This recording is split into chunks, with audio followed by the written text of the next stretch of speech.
নোকার সামনে থাকা এই শিশুটি সোশ্যাল মিডিয়ায় ভাইরাল হয়ে গেছে।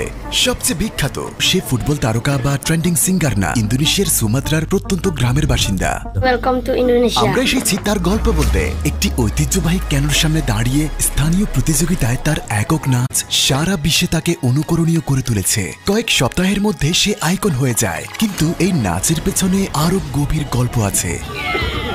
এটি কেবল ইন্দোনেশিয়ার বিখ্যাত ঘটনা ছিল, কিন্তু এখন এটি বিশ্বব্যাপী ছড়িয়ে পড়েছে। 200 বছরের পুরনো রীতির নাম পাকু জালুর। স্থানীয় এক পরিবহন হয়ে গেল এক কিংবদন্তির রেস। আমরা তাকে দেখতে এসেছি। সালামু আলাইকুম। তাকে আর তার দলকে সমর্থন জোগাতে তার বাড়িতে গেলাম। 20 মিলিয়ন অর্থ সাহায্য পেয়েছি, যা আমরা তার শিক্ষার জন্য ব্যয় করতে পারবো। আমরাও সাহায্য করতে চাই। এখানে 16 মিলিয়ন ইনশাআল্লাহ। তোমার পরিবারকে দাও। প্রশ্ন করলাম, তোমার স্বপ্ন কি? পুলিশ হওয়া, কারণ সে পুলিশ হতে চায়।